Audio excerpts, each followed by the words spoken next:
Class, welcome to the lecture number 31 of the course.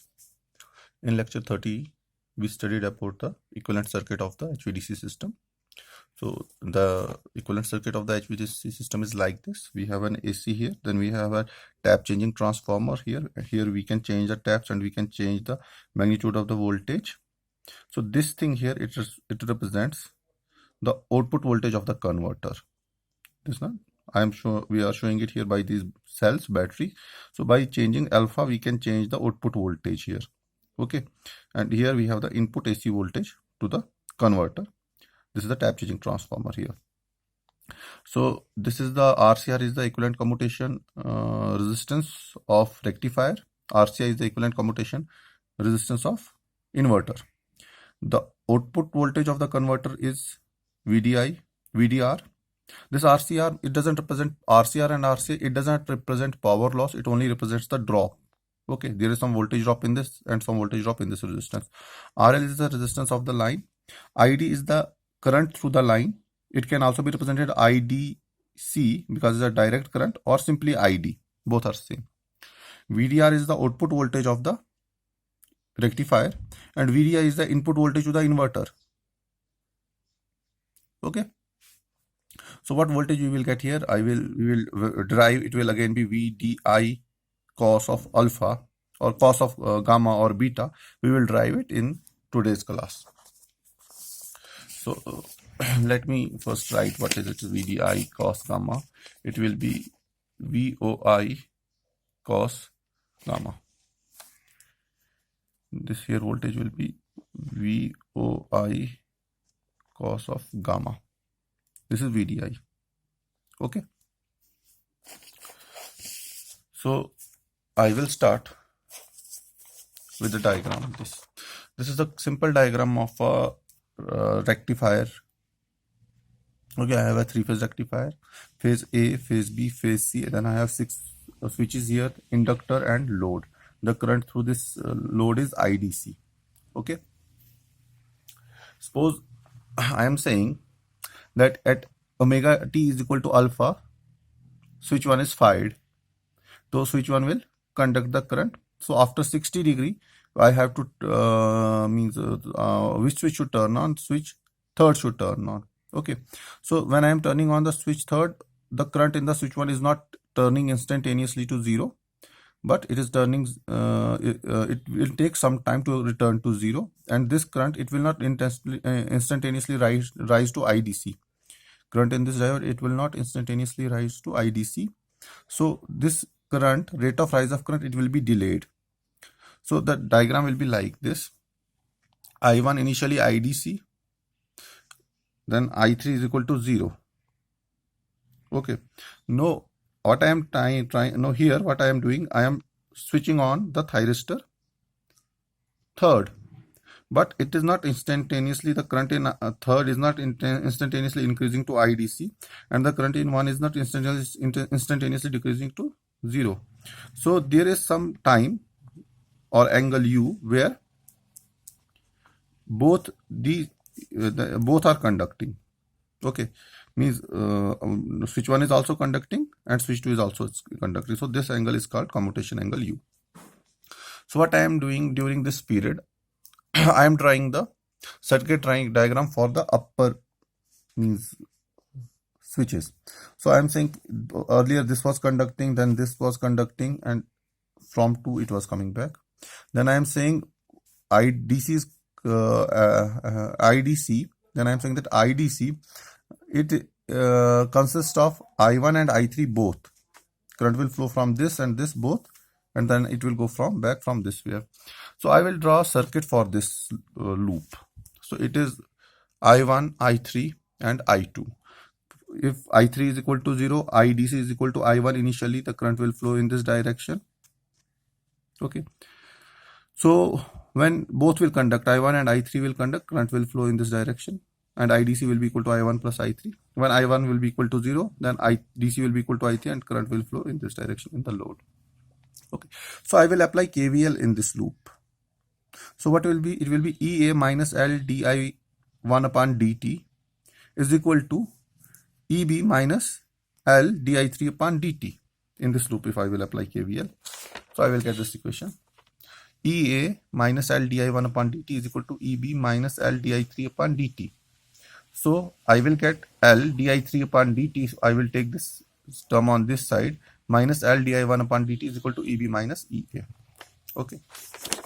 But at the same time, you know that in HVDC, the system is designed for constant current, means IDC will remain constant. And IDC will be equal to I1 plus I3. IDC will be always equal to I1 plus I3, and IDC will always remain constant. They may change. And the sum of these two currents will always be equal to IDC. So here I am writing also IDC is equal to I1 plus I3 is equal to IDC. Since IDC is always constant, okay, therefore we can say that di1 upon dt is equal to minus di3 upon dt. If you will take the derivative of this will be 0. Take the derivative of this whole equation, you will get this equation, you will get di1 upon dt is equal to minus di3 upon dt. Now substitute this in equation number 1. After substituting, you will get twice L di3 upon dt will be equal to EB minus EB. I am saying it will be equal to, I am saying EBA. So this will be equal to root 3 EM sin omega t. EM is the maximum, so this is phase to phase, so it will be root 3 EM sin omega t. Now di3 upon dt will be equal to, take twice L on this side, root 3 divided by 2L EM sin omega t. Okay, so integrating both sides. If you will integrate, you will get di3 integral is equal to root 3, or you get I3 equal to root 3 divided by twice omega L into sine integration will be minus cos. So I'm taking minus here. So it will be minus EM cos omega t plus A. So tell me when omega t was equal to alpha. I'm saying this, I am turning on this switch at omega t is equal to alpha. Okay. At omega t is equal to alpha, switch 1 is turned on. So I1 will be equal to, at omega t is equal to alpha, when I am turning this on, I1, IDC will be equal to I1 and I3 will be equal to 0. Okay. Means before this point, I'm saying I'm turning on this. I'm saying that I1 will be equal to IDC and I3 will be equal to 0. So here I1 will be equal to IDC and I3 will be equal to 0 at omega t is equal to alpha. This is not infinity, this is alpha. So A will be equal to, I3 is equal to 0. I3 will be equal to 0. So A will be equal to root 3 divided by twice omega L EM cos omega t. Now substituting in this equation, I will get I3 is equal to minus root 3 divided by twice omega L EM cos omega t plus root 3 divided by twice omega L EM cos alpha. Okay, because if we are, this is not omega t, at omega t is equal to alpha, this will be cos alpha here. Okay. So I take root 3 divided by twice omega L EM common. Root 3 EM divided by twice omega L common. I will get inside the bracket. We are left with cos alpha minus cos of omega t. So this root 3 EM divided by twice omega L, I will represent it by IR2. Okay. Root 3 EM divided by twice omega L, this is constant. I will represent it by IR2. So I3 will be equal to IR2 cos alpha minus cos omega t. Okay. This is third. We also know that I1 is equal to IDC minus I3, because I1 plus I3 is equal to IDC. So I can write, I have I3, I can calculate I1. I1 will be equal to IDC minus IR2 cos alpha minus cos of omega t. I am representing it by 3. No, I am saying no, at omega t is equal to alpha plus u. This is next instant. Okay. When I am turning on, suppose the first I was turning on this. No, again at alpha I will turn on this. So what will happen? Omega t, this alpha, this is alpha at this angle I am turning on I3. But what is at alpha plus 3? What is happening? Alpha plus u. Alpha, this is alpha plus u. What will happen at alpha plus u? I3 will be equal to IDC and I1 will be equal to 0. So I will use it here. Now at omega t is equal to alpha plus u, I3 will be equal to IDC and I1 will be equal to 0. So what will be IDC then? IDC will be equal to, in this equation, IDC will be equal to IR2. In this equation, IDC will be equal to IR2 cos alpha minus cos of omega t. This omega t will be alpha plus u. So IDC will be equal to IR2 cos alpha minus cos of alpha plus u, because omega t is alpha plus u here. So it will be IR2 cos of alpha minus cos of alpha plus u. Here, from here I can calculate cos of alpha plus u. cos of alpha plus u will be equal to cos alpha minus IDC by IR2. Please name this equation as equation number A because we will be using this equation in case of inverter as well. So this is equation number 4. So I gave you a formula. I told you that VDR will be equal to VOR by 2 into cos alpha plus cos of alpha plus u in the last class. Here VDR is equal to root 3 upon 2 EM cos alpha minus IR ID RCR. So I will derive this. This was the VDR formula, na? I will derive this using this formula. Answer should be this, but I am using this formula for simplification. VDR is equal to VOR 2 by 2 into cos alpha plus cos of alpha plus u. So VDR will be equal to VOR by 2 cos alpha plus cos of alpha plus u is here. So cos of alpha plus u I am substituting here. I am getting VDR is equal to VOR by 2 into twice cos alpha minus IDC by IR2. So VDR will be equal to VOR cos alpha minus VOR by 2 into IDC by 2. No, VOR by 2 into IR2. So let us calculate this thing. VOR by 2 into IR2. It will be thrice omega L by pi. So VDR will be VOR cos alpha minus thrice omega L by pi into IDC.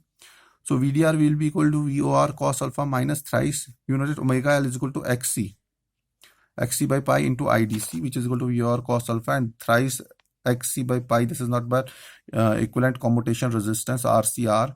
So it will be minus RCR IDC, where RCR is equal to thrice XC upon pi. So what will be the value of RCR? It will be 3 into X is nothing omega, and omega is equal to 2 pi FL. So divided by pi. So you will get it. RCR will be equal to 6 FL using this formula. So as per equation 5, we got this formula VOR cos alpha, RCR IDC. This is VDR. Okay. So this RCR is the equivalent commutation resistance per phase of the rectifier.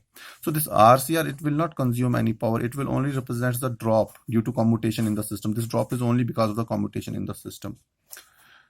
So this is what we got here. If you can see the formula here, if you will see VDR at this point, VDR will be nothing but VOR cos alpha minus IDC into RCR, simply KVL. Okay, so this is what we got. VDR is equal to VOR cos alpha minus RCR into IDC, and we use this formula. VDR is equal to VOR by 2 cos of alpha plus u. Okay, so page number 4. Page number 5. So the equivalent circuit of the rectifier, based on this equation 5, it is shown in figure A. Okay. So here you can see VDR can be changed, or it can be controlled by controlling the firing angle alpha here. Okay, or by changing the VOR. How can you change the VOR? You can simply change the VOR by here VOR. I'm saying this VDR, it can be controlled by changing the firing angle alpha or delay angle alpha, or by changing the VOR. VOR can be changed by changing the taps of the transformer. Okay, so that is what I am writing here. VDR can be changed or controlled by changing the firing angle alpha, or by varying the direct voltage using a transformer tap changer. Okay. Now let us derive the formula for the inverter circuit. We have derived it for the rectifier. We will assume the same, and we will derive for the inverter. You know that the operation of a switch means converter, it can be changed. It means rectifier can be changed into an inverter, and by doing this, the direction of the power flow will reverse, but the direction of the current will remain same. However, the polarity of the voltage will change. Okay. So you know that for inverter, alpha should be greater than 90 and less than 180 degree. So suppose I am saying this is the phase voltage, EAB voltage, this curve, and this is the current. Okay, phase difference is 90 degree between them. So I am saying this is alpha. Okay, and this is alpha where I am turning on the thyristor. Okay. So this I am saying this, from this to this, it is U or mu. somewhere it is written u, somewhere it is written mu, which is the commutation angle from this to this. Okay, and this alpha plus mu, it is called as delta. Okay, so up to this point the system works as rectifier. If you will trigger the system after this, means this is 90 degree pi by 2 na. If you will fire the switch after this point, the system will behave as an inverter. Okay, so I am showing here, suppose as during means I will draw this line, this is a 90 degree line, this line. So on this side of the line the system operates as a rectifier, and on this side of the line the system operates as an inverter. Okay, so if I am saying for rectifier mode, I1 was conducting at this alpha, I am triggering this switch 3. Okay, so switch 3 I am triggering here. So the current in the switch 3 will not instantaneously increase to the value ID, and the current in switch 1 will not instantaneously decrease to 0. The decay in the rise or fall of the current will be like this. The current in the switch 3 will increase like this, in this manner, like this, and in 1 will decrease like this. Please look at the curvature, how it is decreasing and how this is increasing. So from this point, then I1 will turn off, switch 1 will turn off, and switch 3 will turn on completely, and current IDC will be equal to ID up to this point. Okay, now I am saying if I am firing the switch after this, so I am saying I am firing the switch after 90 degree. Suppose I am saying I am firing it at somewhere at this point, inverter. So obviously if I am firing at beyond this point, beyond this pi by 2, the switch will operate, the converter will operate as an inverter. So if I am firing it at this point, means this is alpha now for the inverter. So this is alpha. Suppose I am saying that I1 was switch 1 was initially conducting, then I am firing switch 3 at this point. The current in the switch 3 will increase in this direction, and current in the switch 1 will decrease in this way. So look at the curvature in here and curvatures here. Here the curvature is like this, and here the curvature of I1 is like this, means opposite. And here the curvature of I3 was like this, and here the curvature of I3 is like this, means opposite to this. So this is all about the inverter and the converter operation, which I am showing in this waveform. So this is alpha, this is mu, delta is alpha plus mu, this is pi by 2. For inverter operation, alpha is greater than 90 degrees. Suppose I am saying this is alpha, this is alpha. Okay, this is alpha, and this is mu, commutation angle. Okay, and this is delta. Alpha plus mu is equal to delta. This is I am saying gamma. Gamma is nothing but the extinction angle at where all the charged particles will move back. Okay, for turning off of the switch. So this is beta. Mu plus gamma is beta. So sorry, what I told you about this is okay. This is beta. This to this beta. Beta is nothing but, you can say beta is nothing but pi minus gamma or mu plus gamma. Okay, and gamma is nothing but pi minus delta. Okay, and mu here is nothing but delta minus alpha. Here mu is nothing delta minus alpha. So this delta minus alpha is also equal to, here mu is also equal to beta minus gamma. No, let us study this now. So to allow for sufficient time for the charge carriers to move back, the extinction angle should be between 1 or 10 degree. If this extinction angle is inadequate, okay, it is less, then gamma will cause commutation failure. Okay, commutation failure means what will happen? Commutation failure means this is, I am saying this is I1, this is current, this going here, this is I3, this is going here like this. So this is I1, this is I3. It is normal case. What will happen if gamma is inadequate? This is I1, it should decrease, and this is I3, it should increase. But what will happen? It will not decrease, it will again increase like this, and this will again go like this. This is called commutation failure. This is I1, this is I3. I1 will turn off, but it will not turn off, it will again turn on. I3 should turn on here. Sorry, switch 1 is conducting here, and it should turn off. So it will try to turn off, but it will not turn off, it will again turn on if gamma is inadequate. This is called commutation failure. And I3, switch 3 is off, it should turn on. Here it is turning on, but again it will turn off. Okay, this is called as commutation failure. It should work like this, but it will go like this. Current should go like this, but they will go like this. So that is why we say if gamma is very inadequate, then commutation failure will occur. So rectifier equations, they can be employed for describing the operation of inverter as well, by substituting alpha is equal to pi minus beta and delta is equal to pi minus gamma. By substituting alpha is equal to pi, if I will take alpha on this side, by substituting alpha is equal to pi minus beta and delta is equal to pi minus gamma. If I will take delta on this side, it will be delta will be equal to pi minus gamma. So if you remember equation A, I told you. Equation A, you know this alpha plus u is also equal to delta. Okay, here alpha plus u is equal to delta. So IDC is equal to IR2 cos alpha minus cos of delta. Alpha plus u is equal to delta. So IDC in case of inverter will be, so IDC in case of inverter will be, here I am writing IDI because IDC, whatever current is flowing in this, it is flowing in this, it is flowing in this. I have represented here in IDI. So IDC is equal to IR2 cos alpha minus cos of delta or cos of alpha plus u. I will take the same equation here. IDC, instead of IDC, I am writing IDI is equal to IR2 cos of alpha minus cos of alpha plus u. This cos of alpha plus u is delta. So I will get IR2 is equal to root 3 EM divided by twice omega L cos alpha minus cos of delta. So alpha की जगह क्या substitute करना है, pi minus beta, और delta की जगह क्या करना है, pi minus gamma. Cos of pi minus beta minus cos of pi minus gamma. Cos 180 minus theta minus cos theta. So here it will be minus cos beta and this will be plus cos gamma because minus minus will be positive. So it will be root 3 EM divided by twice omega L cos gamma minus cos beta. Now similarly we will take the equation for VDI. VDI is equal to VOI by 2. VOI by 2 cos of gamma plus cos beta. Okay.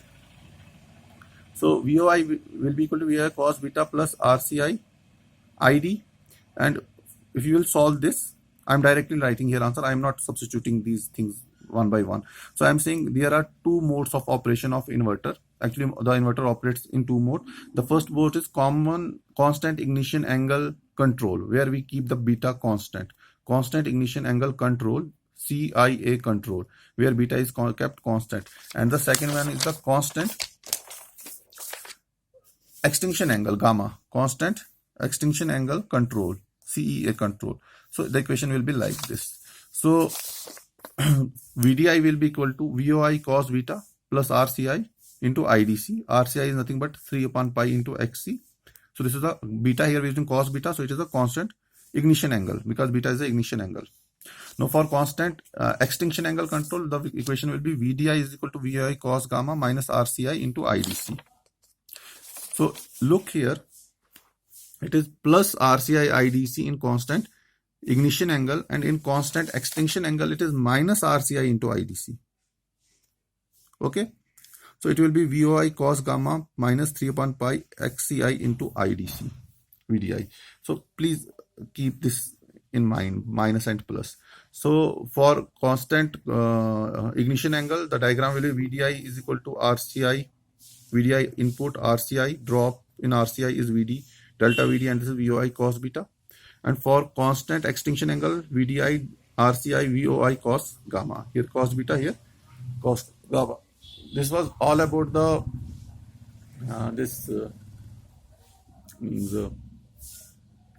inverter and rectifier mode of operation of HVDC system.